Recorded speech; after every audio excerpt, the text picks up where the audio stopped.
अयूब मिर्जा साहब की बात आनी चाहिए। आप कह रहे हैं डिल्यूजनल हो रहा है भारत।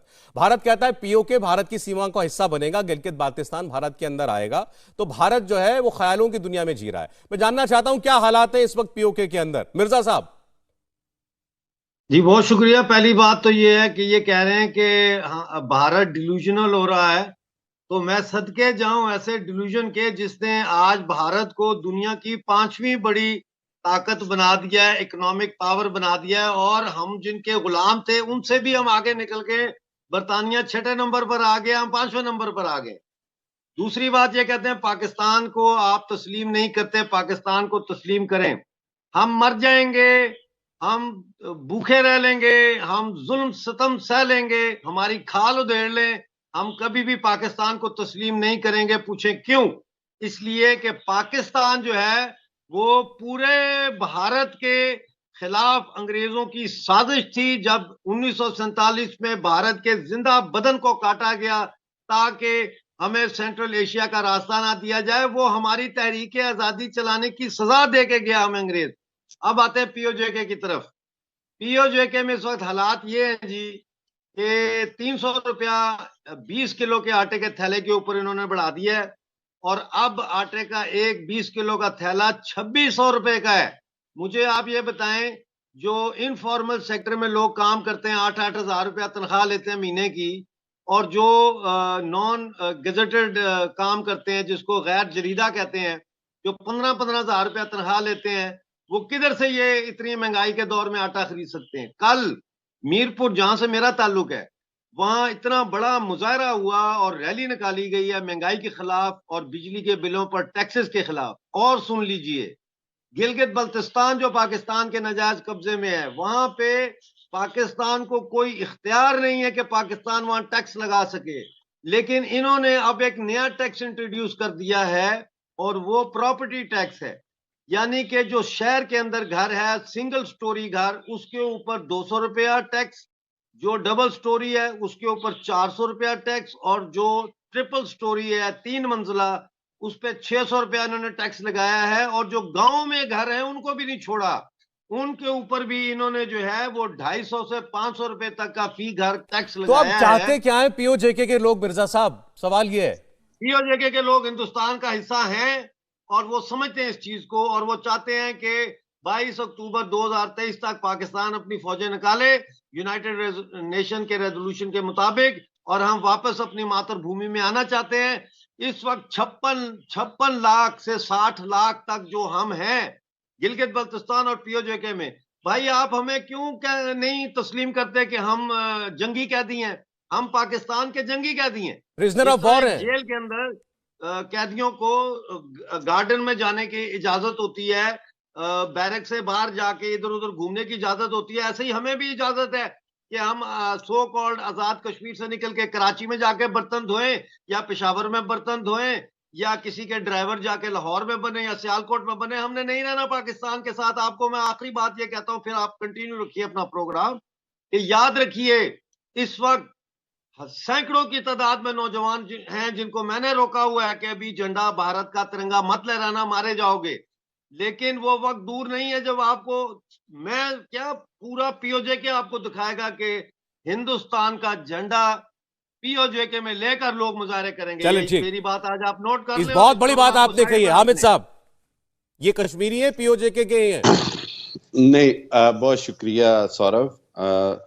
मैं ये कहूंगा कि प्लीज, मैंने एक बार पहले भी रिक्वेस्ट की थी कि थोड़ी सी वेटिंग करा लिया करें। बार बार एक ही साहब को, कभी आप गिलगित बल्तिस्तान का ये शहरी खुद को कहते हैं, आज इन्होंने कहा जी मेरा ताल्लुक मीरपुर से है, बैठे ये कहीं और हुए हैं, और मैं तो नहीं समझता कि इनका किसी भी तरह से कश्मीर से कोई ताल्लुक है।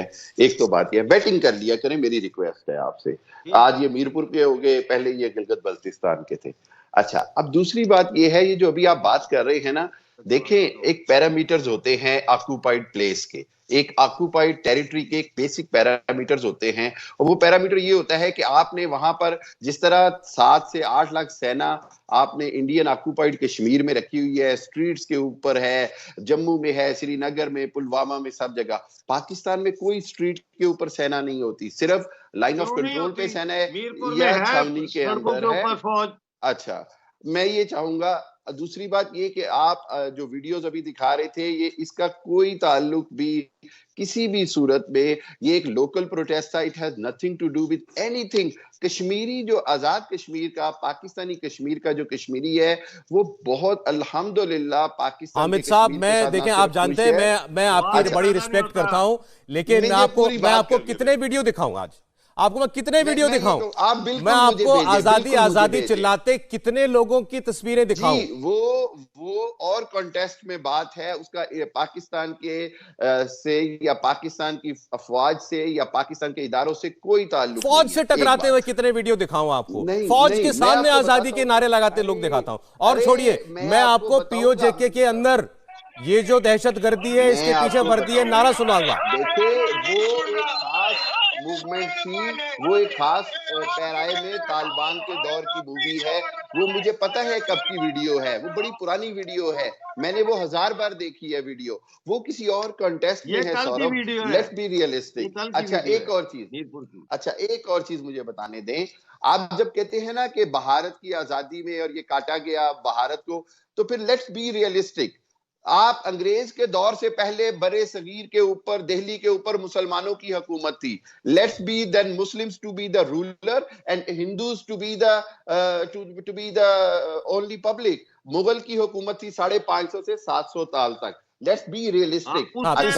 इसका क्या ताल्लुक हुआ हामिद साहब आपकी बात का? मैं समझा नहीं। मैं ये कहता हूं, कॉन्टेक्स्ट नहीं समझा मैं आपकी बात का। मैं कॉन्टेक्स्ट ये बताना चाह रहा हूं कि अगर आप ये समझते हैं, एक मिनट साहब, एक मिनट समझ लें इनकी बात कहना क्या चाह रहे हैं। सौरभ, अल्लामा मशरिकी ने एक रिसर्च दी 1946 में कि अंग्रेज अगर आजादी नहीं दे रहा, टू नेशन थ्योरी को नहीं समझ रहा, तो जो चीज मुसलमान से छीनी गई उसकी हुकूमत, फिर मुसलमान को हुकूमत वापस दे। मुसलमान ने 600-700 साल तक हिंदू के ऊपर हार्मनी। सर यही प्रॉब्लम है हामिद साहब, माइंडसेट की प्रॉब्लम ही यही है, मैं आपको बता रहा हूं। आज आपने उसको क्लियर कर दिया। सुने, मेरी बात सुनिएगा, जनरल साहब आपको जवाब देंगे। यही फर्क था 1947 में पाकिस्तान में और हिंदुस्तान में। हिंदुस्तान में हिंदू शब्द जुड़ा हुआ है, इसके बावजूद हमने अपने आप को सेक्युलर मुल्क बोला कि हमारा किसी धर्म से कोई मजहब से ताल्लुक नहीं है। लेकिन आप अभी भी हिंदू मुसलमान के माइंडसेट में अटके हुए हैं। नहीं, हम इसलिए, अच्छा हुआ ये कि आखिरी बात ये कि नेहरू साहब ने बड़ा अच्छा नारा लगाया, गांधी जी ने बड़ा अच्छा कहा कि ये सबके लिए देश होगा, सेक्युलर देश होगा। खुदा के लिए, फॉर गॉड सेक, आज जो मोदी ने मुसलमानों का हाल कर दिया है इंडिया में। अरे आप आइए यहाँ आके देखिए ना हाल मुसलमानों का। सर हामिद जी, हिंदुस्तान में आके देखिए। मैं तो आने को, अब आप भी प्रोपेगेंडा का शिकार होने लगे हैं, आप भी प्रोपेगेंडा का शिकार होने लगे हैं। मैं ये कहता हूं, पीओजेके के हालात आपको प्रोपेगेंडा लगते हैं? असल प्रोपेगेंडा वो है जो आपको भारत के बारे में दिखाते हैं लोग। आज सेक्युलर भारत खत्म हो गया है। आज भारत का जो आइन है उसको बदलने की बात हो रही है। दुनिया के अंदर आज हामिद साहब, दुनिया के अंदर चले जाइए, आप तो विदेशों में भी रहते हैं, दुनिया के अंदर जाकर के पूछ लीजिए पाकिस्तान की डेमोक्रेसी को लेकर, पाकिस्तान के सेक्युलर क्रेडेंशियल्स को लेकर लोगों का क्या कहना है और भारत को लेकर क्या कहना है। मैं आपको बताता हूं, ये आपको लोग अपने आप बता देंगे। आज ह्यूमन राइट्स रिपोर्ट देख ले। आज एमनेस्टी इंटरनेशनल ने दिल्ली में जो लास्ट ईयर राइट्स हुए उसके ऊपर एमनेस्टी इंटरनेशनल का ऑफिस आपने बंद किया या नहीं किया? एमनेस्टी इंटरनेशनल की तनख्वाहें बंद हुई? सर एनजीओ जो हैं वो भारत नहीं चलाते सर, एनजीओ भारत नहीं चलाते। रिपोर्ट्स की मैं बात कर रहा हूं। रिपोर्ट कितनी रिपोर्टें मैं आपको दिखाऊं? आप तो रिपोर्टों की बात कर रहे हैं, मैं आपको मैं तो तस्वीरों में दिखा सकता हूं आपको। बलूचिस्तान के अंदर आपके फौजी सरेआम लोगों को खड़े करके कैसे गोलियां मारते हैं। ठीक है सौरभ, मैं ये है या नहीं बताइए आप। बताता हूं सौरभ, आप मेरे इस सवाल का जवाब दे दें कि कश्मीर का मसला हो, आर्टिकल 370 का हो, आपके सुप्रीम कोर्ट ने वही फैसला दिया जो मोदी की सरकार चाहती, क्योंकि वो भारत की पार्लियामेंट का फैसला है सर। आपकी मोदी नहीं, मेरी बात सुने, इंसाफ जब नहीं मिलेगा ना, when there will be no justice for the minorities, तो सर मैं आपको बताता हूं 14 अगस्त को पीओके में लोग आगजनी कर रहे थे, टायर जला रहे थे, प्रोटेस्ट कर रहे थे, रात के वक्त भी लोग जुटे हुए थे। ठीक, भारत के अंदर तिरंगा लहरा रहा था पूरे कश्मीर में, हर जगह